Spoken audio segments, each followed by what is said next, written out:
Hello, my name's Sam. I'm a filmmaker. I make documentaries and narrative films about people and places and nature, and I shoot on the Sony a7S. During the time that I've used it, I've got a lot of folks asking me how I color grade my videos using S-Log2, so I thought I'd make a little walkthrough on how to do it. I recognize that people will be watching this video from all different skill levels, so this video is going to be split into two parts. Part 1 is exposure, and part 2 is post-production. Let's start with exposure. I always say that you can't talk about color grading without talking about exposure. Every well-colored video starts with the right exposure settings. So I shoot in the S-Log2 picture profile on the A7S. If you scroll to picture profile 7, that's where S-Log2 lives.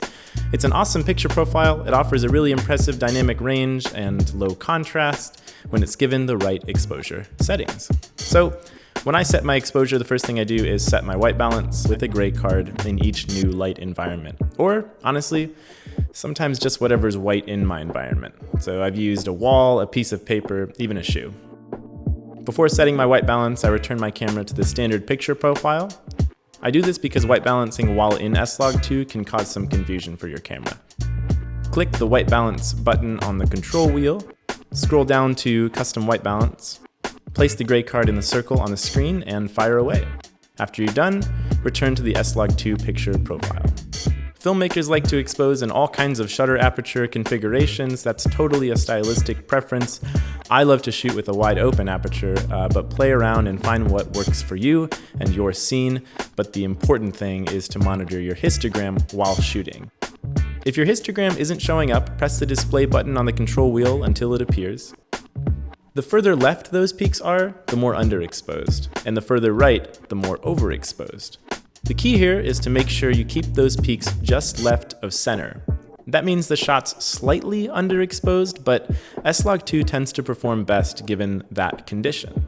When I shoot, I'm constantly monitoring my histogram like all the time. And that's it, you're ready to shoot.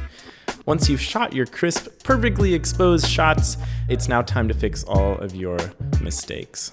First things first, I like to add an adjustment layer to all of my sequence above the footage I'm grading. Then I add a brightness and contrast effect. I like to set my contrast between 20 and 30, but to each their own. Now it's time to apply the LUT. You find the Lumetri color effect in the effects menu, put it on the adjustment layer. If you click this button here, Premiere will open the File Explorer so you can input whatever LUT you want to apply. I'm a VISIONCOLOR M31 fanboy, as most of my viewers know, so it's a very popular LUT because it typically brings the low tones to a dark blue, which feels really cinematic, and I really like it.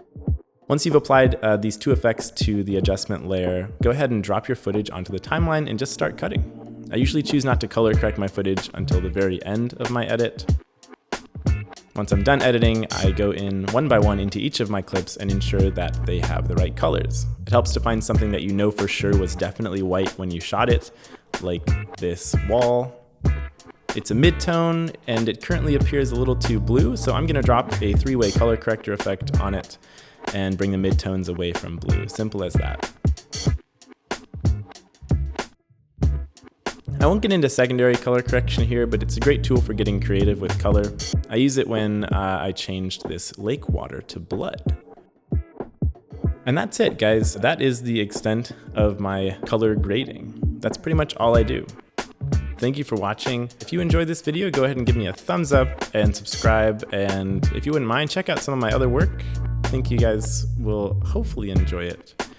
For all my S-Log2 shooters out there, if you found this video to be beneficial to your shooting, send me any videos that you make using the stuff I talked about in this tutorial. I would love to see what you come up with. If you have any questions, comment below.